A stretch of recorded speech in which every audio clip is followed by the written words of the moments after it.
In the Strait of Hormuz, the ships are still stuck. Iranian tankers are still searching for a way out. And the American Navy continues to choke Tehran's sea routes. At the same time, the Revolutionary Guards are sending new proposals to the United States, demanding that the blockade be lifted, money be released, guarantees be given, and the nuclear issue be pushed to a later stage. So does Iran really want to end the war, or is it only trying to buy time to breathe, rearm, and return to threatening Israel in the name of Jerusalem? I'm Yair Pinto, and this is a special ground report from Jerusalem ahead of Jerusalem Day. But today, we will not begin with the walls. We will not begin with the songs.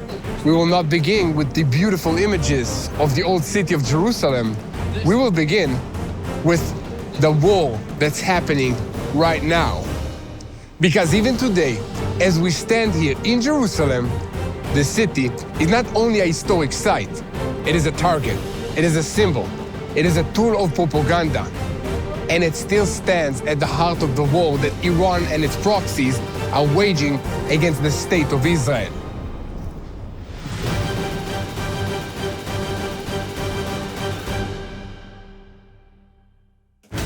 In Tehran, the Iranian regime is trying to project strength. It speaks as if it still holds powerful cards. It threatens in the Strait of Hormuz. It sends messages through mediators. It demands that the United States end the naval blockade, remove its forces from the region, lift sanctions, release frozen assets, and end the fighting on all fronts, including Lebanon. But beneath the grand language, there is another reality. Iran has taken heavy blows from Israel and the United States.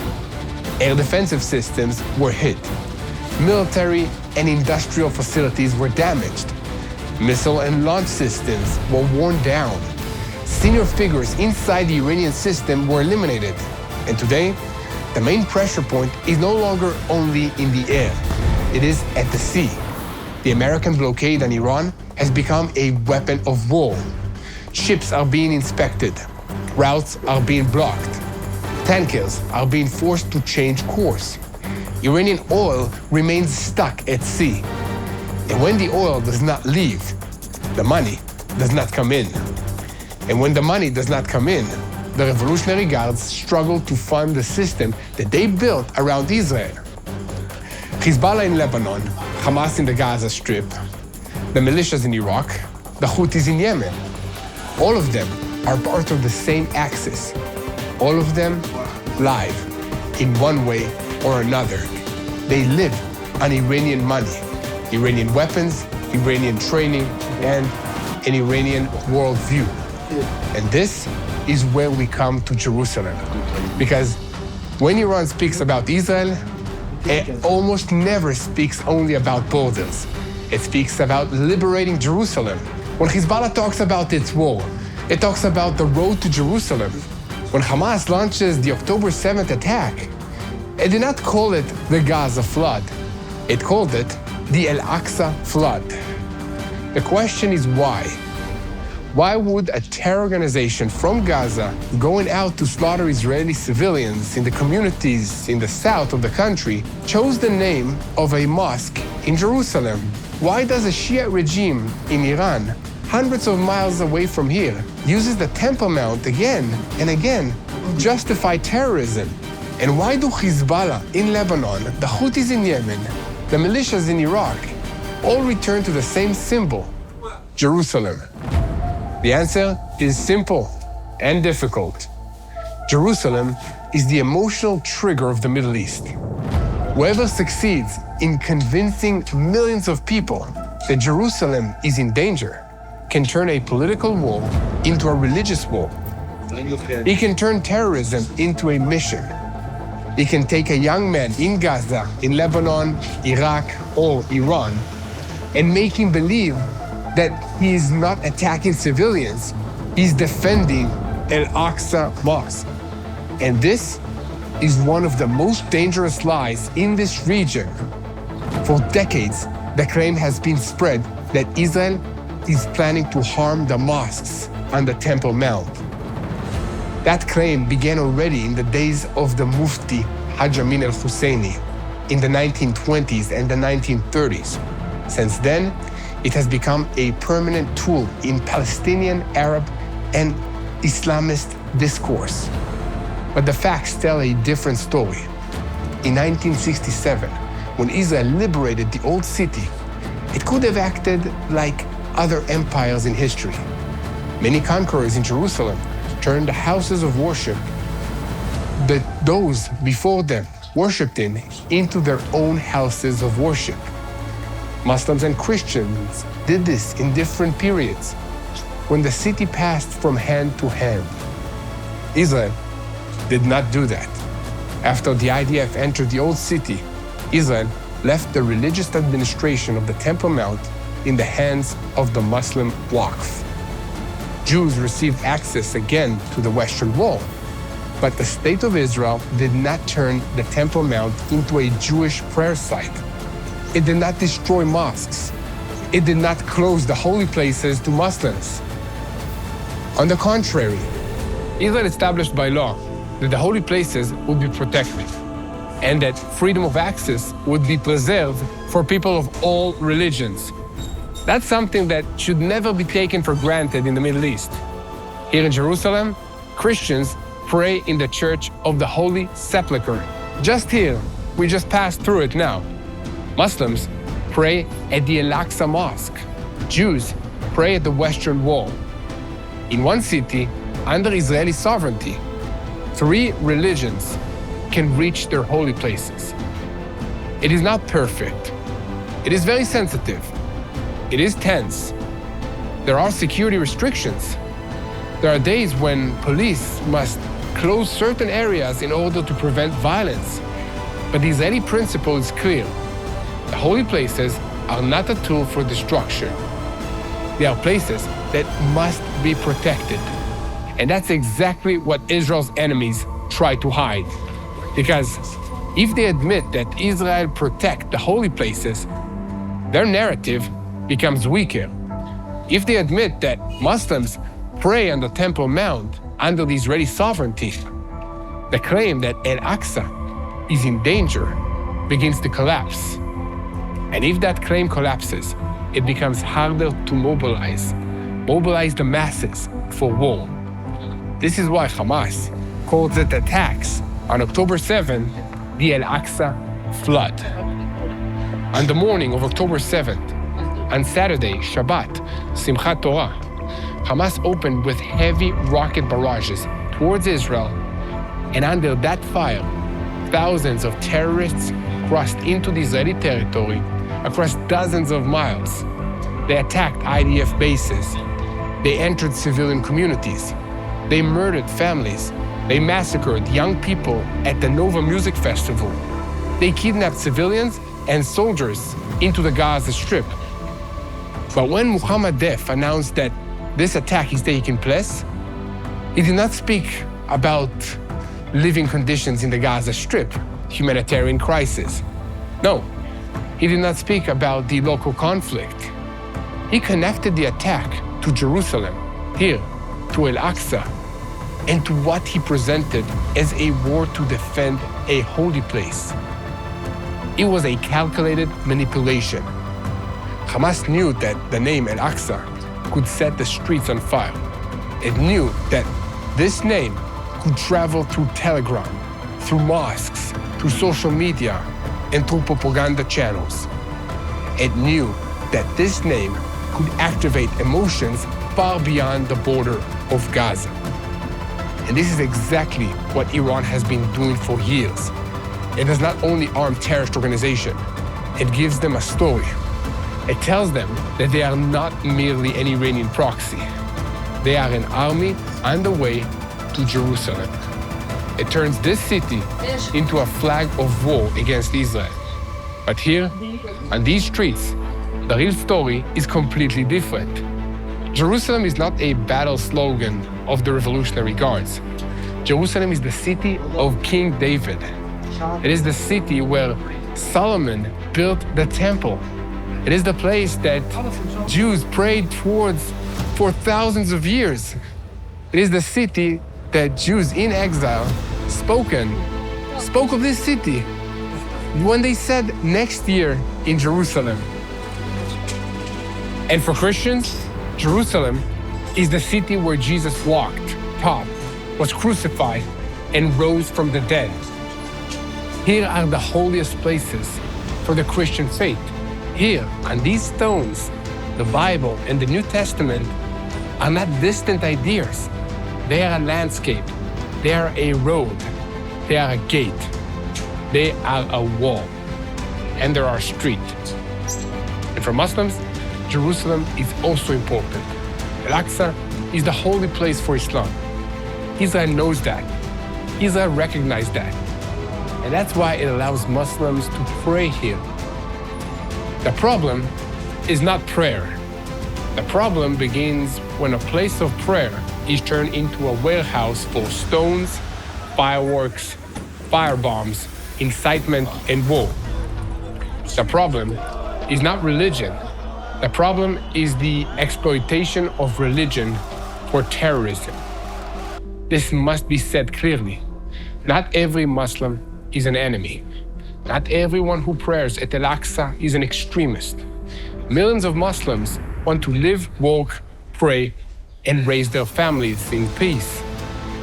But terrorist organizations and radical Islamist movements use this faith to ignite wars. And that is exactly the difference that the world must understand.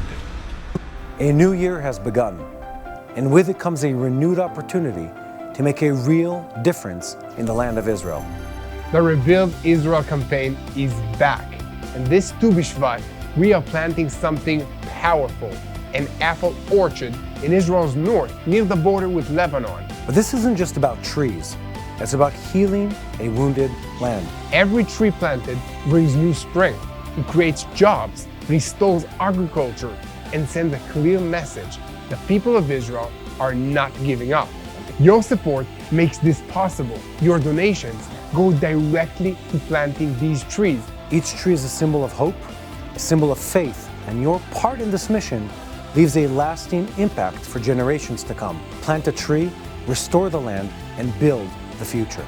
Go to www.tbn.org/rebuildisrael and be part of this mission, one tree at a time.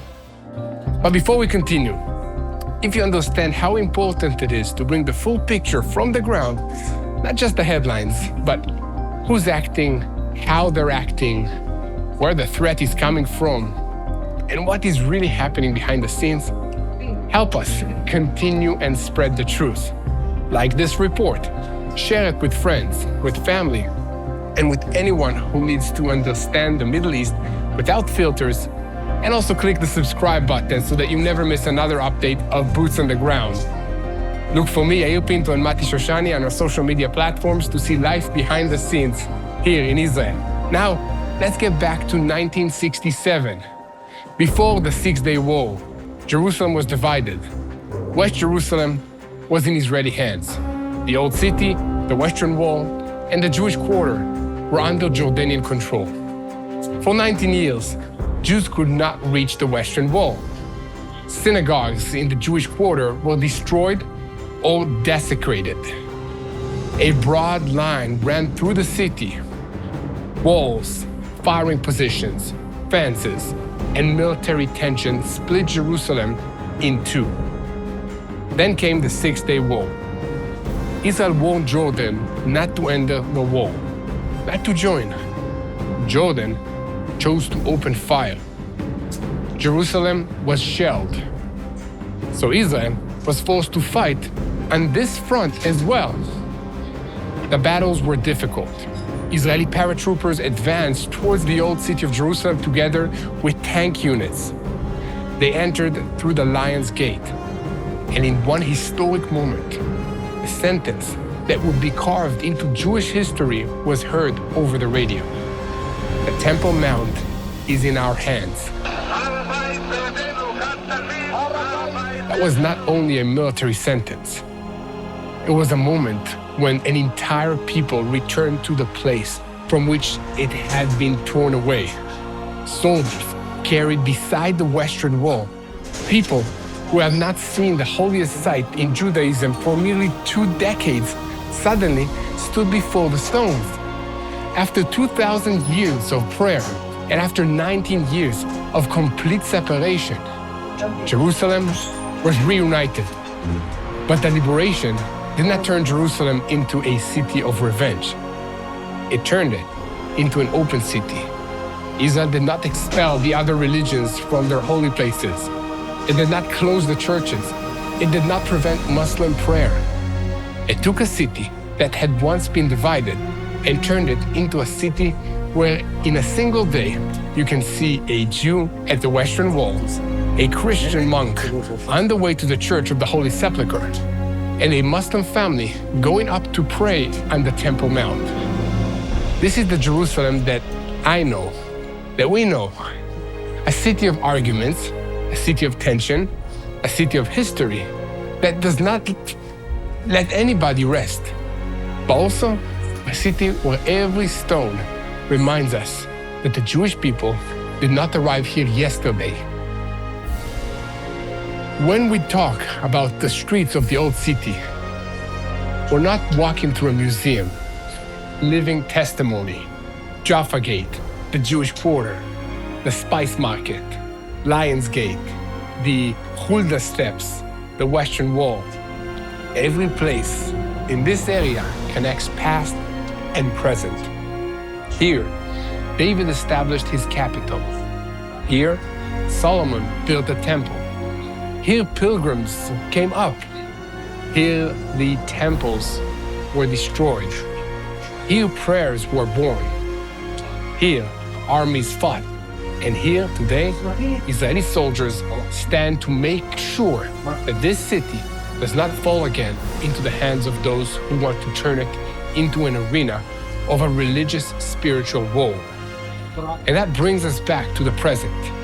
Because the war with Iran is not disconnected from Jerusalem.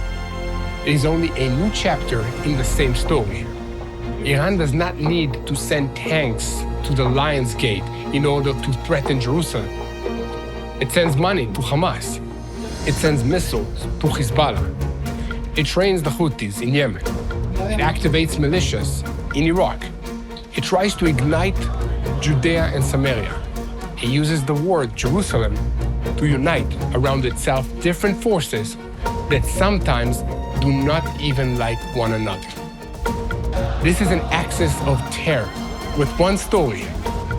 Israel is temporary. Jerusalem will fall and the Jews will leave. But reality says otherwise. In southern Lebanon, the IDF is dismantling Hezbollah infrastructure.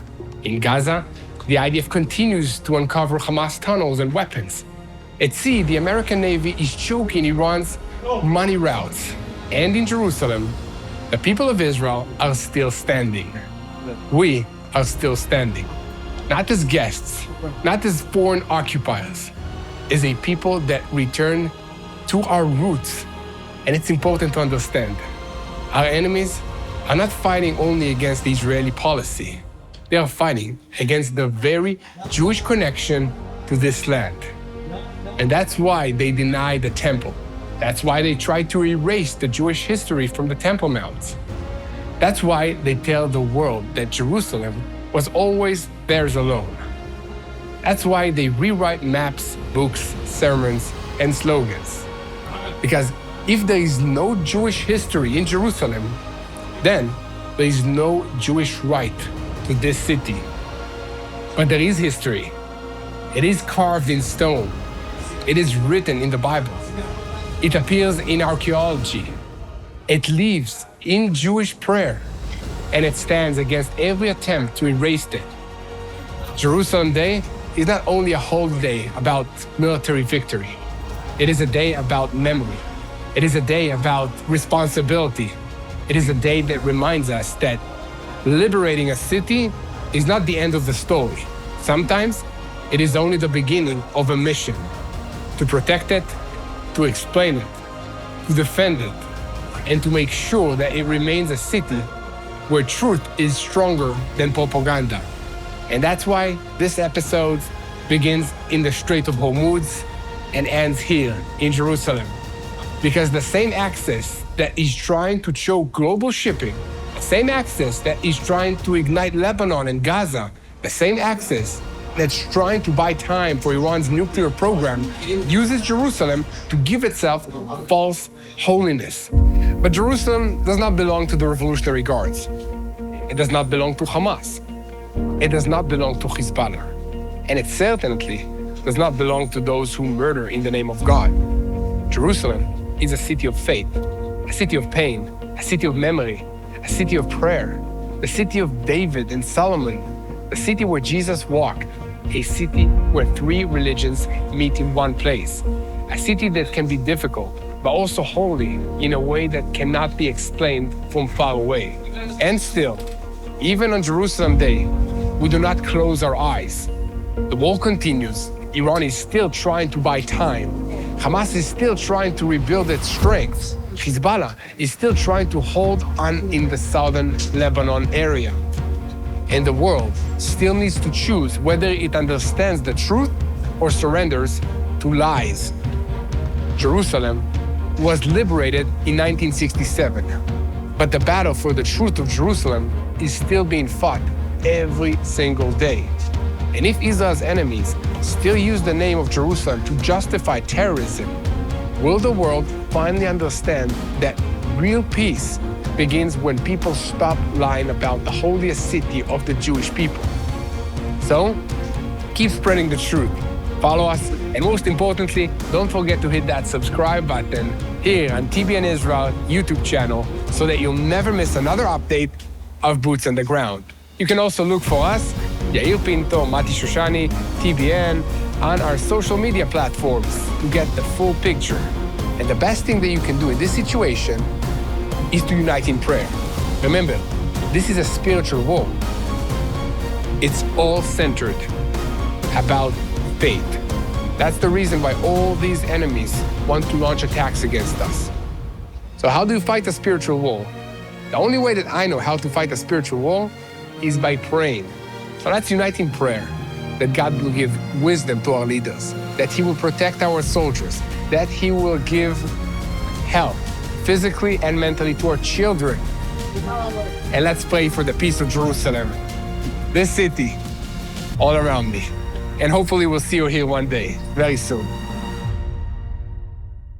Hello, this is Mati here in Jerusalem with TBN Israel. This is Yair Pinto from TBN Israel here in Jerusalem. TBN Israel is keeping viewers informed with Israel-focused news, culture, and what God is doing in this land. Support TBN Israel today online at tbn.org/Israel. Thank you.